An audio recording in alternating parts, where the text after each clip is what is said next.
I completed my training here in London, and when I started practicing formally, the very first client that came to see me was someone who was experiencing both fertility issues and then repeated miscarriage. And therefore what I hadn't realised was that my path had been set. And I began, as a result of that, working with many more women initially who were experiencing difficulties conceiving. What I also realised was that each case was as individual and different as each person was, and that I needed to do a lot of research to find out what might be happening, certainly medically, for that individual, but also what might be happening for them on a more holistic level. So what other factors were impacting upon their fertility? What were they being exposed to? How did they feel emotionally? What was happening for them, not only physiologically, but on a mental, spiritual and emotional level? In addition to that, over time, I began to realise that we were missing a huge part of the picture, and that was what was happening for our males. Now, we know that 1 in 6 couples in this country, and that seems to be replicated around the UK, have difficulties conceiving. In addition to that, we have approximately, I don't have exact figures, but male fertility in the UK has declined by 50% in the last 25 years. That is a huge decline, and therefore by not treating men we're missing a huge part of the picture. If you also look at causal factors, then causal factors are attributable a third male, a third female and a third joint. So again, by leaving out our males, we're missing probably 50 to 60% of the picture. So it became evident that we needed to find a way of engaging men as well. I was also very lucky to work in a number of different clinics over my years in practice, and worked with some amazing practitioners, acupuncturists, herbalists, homeopaths. And what I discovered was that they were using structured prescriptive protocols. And that led me to thinking about my own practice and how I worked. And over the years, with lots of research, I developed a range of protocols and techniques to work with these couples who were in a pretty desperate place. I began trialling a course that I had put together in 2006-2007 and ran a series of small courses around the UK to see whether their techniques would work for other practitioners, which they did. And the courses then developed and grew from there. In 2011, along with some of those practitioners, we formed the Association of Reproductive Reflexologists.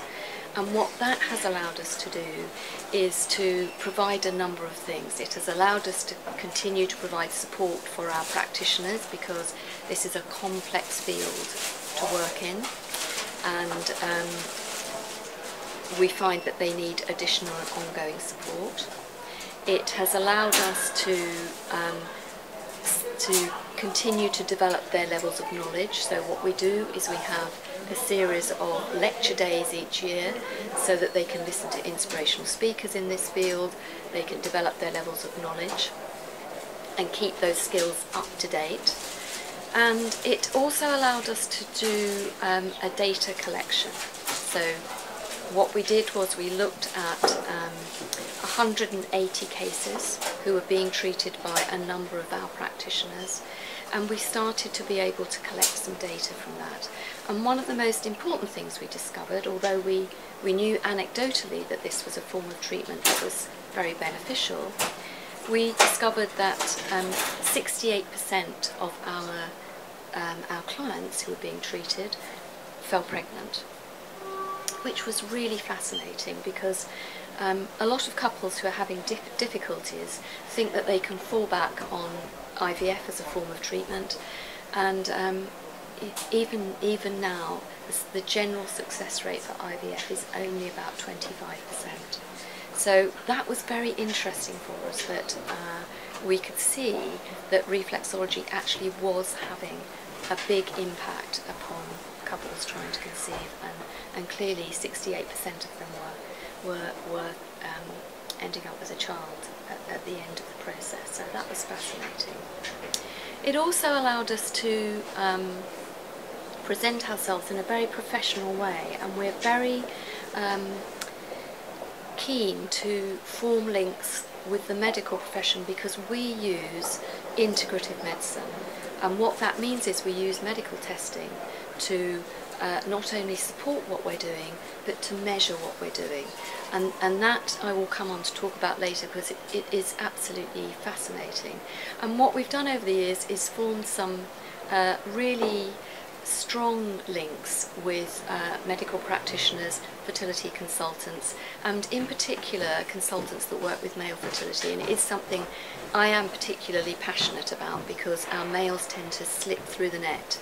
Interestingly, we were at a lecture day or a lecture evening last night talking about educating our young people in understanding what happens with their fertility, and one of the things that really got missed, it was touched on very mildly, was male fertility. And you know, male fertility is key, and even now most medical practitioners focus on what we know is that once conception has taken place, once that sperm has fertilized an egg, then the only thing that matters is the DNA. And the DNA is attributable to both male and female. So if you've got faulty DNA, then you're going to end up with an embryo that doesn't stay where it should be, or a baby that you know, has some kind of genetic abnormality. So really key, male fertility. We're really passionate about that. So what does the book contain? The book contains lots of information, practical information, very specifically, I think, for practitioners in supporting their clients. It is the first book that has been written in this specialist field. It provides a very structured way of working through a complex minefield, because one of the things that we find when our practitioners present for training is that they feel a bit at sea. You know, it's, well, what do I need to know? And when I found out that, then how do I utilise that information? So the book is really based upon the course that I teach, and it takes practitioners through the book in this very clear and structured way, so that they can access the information that they need and they can utilise it to treatment plan for their clients. And it begins by looking at the initial consultation process that we use. Now, when we have a client that rings to make an appointment, one of the first things that we explain to them is that the initial consultation is consultation only. It doesn't involve any treatment. It is about finding out where the client is, what's happening for them, how they got there, and then planning treatment to help move them forward. So we spend a lot of time with them discussing what is happening for them, not just physically, not just looking at their relevant blood test or semen analysis results, but looking at what they might be exposed to, looking at how they feel about things, looking at what's happening for them mentally and emotionally, because we know that all of these things have an effect. What we also know is that stress is one of the key factors in fertility conditions. Now, whilst you may have external factors that are causing stress, trying to get pregnant in itself is very stressful, and couples tend to place themselves under huge emotional pressure, and therefore the whole process of actually getting pregnant, which should be something very magical and wonderful and enjoyable, becomes something very stressful, and I call it kind of reproductive sex takes place rather than something that should be really you know, a magical thing to create this little being. one of the things I say is that it should be, or is, the most creative thing we do as human beings. Creating another human being is an extraordinarily creative thing. So we spend our initial consultation finding out exactly what's happening for our clients. We look in detail at female menstrual cycle, what is happening within it, because the interesting thing we find is that the majority of women think they know what is happening with their menstrual cycle and actually have very little idea. So quite a lot of what we do is about education. We use basal body temperature charting, so plotting menstrual cycle charts, because that gives us an awful lot of information about what is happening for that client, not just when they're ovulating, but the length of their luteal phase, because are they producing sufficient levels of progesterone? Is it long enough? Is it going to support a pregnancy if they do manage to fertilise an egg and conception takes place? So we do a lot of educating clients about female menstrual cycles. We also use blood tests for our female clients to ascertain where the issues might be in terms of their fertility, and we use semen analysis for our males. And this allows us to not only measure what's happening, but it allows us to measure the effects of reflexology. So we are using integrative medicine, medical testing, which shows us where our clients are now, and we then repeat those tests once we've worked with them for a while, so that we can show medically, scientifically, the effects that reflexology is happening or having. So I think that in its best form, this is also one of the best forms of integrative medicine, because we are using the two very much alongside each other. Our aim is to help couples to conceive naturally, but clearly that is not always possible with some of the much more complex cases. So what we also have are a range of protocols to support couples who are going through assisted conception. And what we do with this is kind of turn reflexology on its head. So reflexology, as everybody knows it, is about relaxation and reducing stress, and it's also about ensuring that the body is working as effectively and efficiently as it can be. And certainly when we are working preconceptually, that is exactly what we are doing. When we begin to work with assisted conception, we use reflexology to improve the efficacy of the drug and treatment protocols that our clients are undergoing. Now, even if you don't believe that that can have a physiological effect, it certainly has an energetic effect. And we know that in reflexology terms, we are working with energy that is flowing through the body, and therefore we want our clients to be able to utilise the drugs that they have made the decision to take as effectively as we can. So we use protocols that are very prescriptive and work to support the efficacy of those drugs.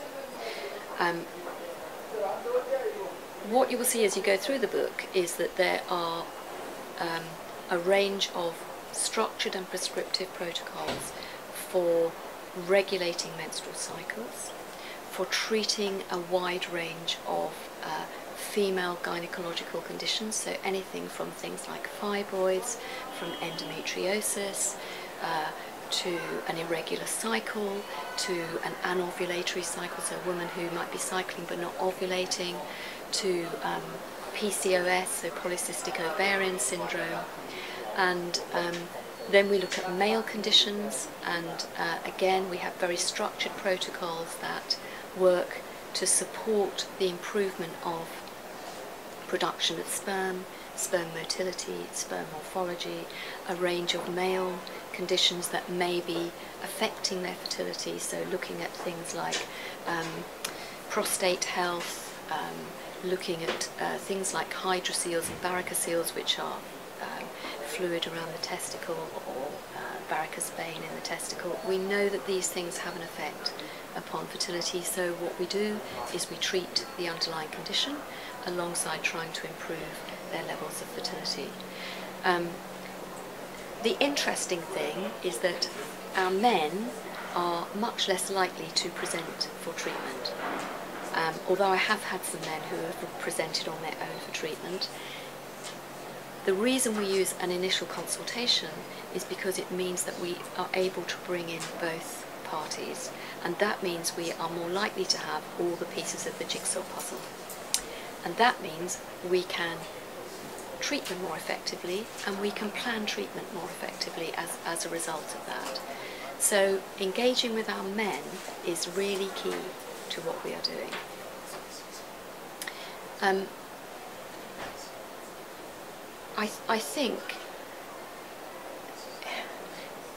I think in terms of working with men, it probably is one of the most important things that we do. And one of the things that I say is that our men are the biggest skeptics, they challenge the most, but they become the biggest converts. I actually really enjoy working with men. I have the most interesting conversations with men about their fertility health, and certainly about reflexology and what they believe it can and cannot do for them.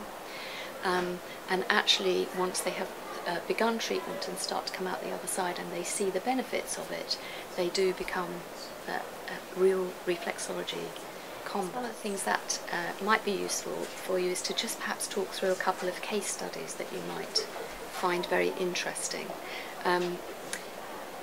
And one of the ones that I have treated, which was the most complicated and also the most interesting, was a wonderful couple who had been trying to conceive for 11 years when they presented for treatment,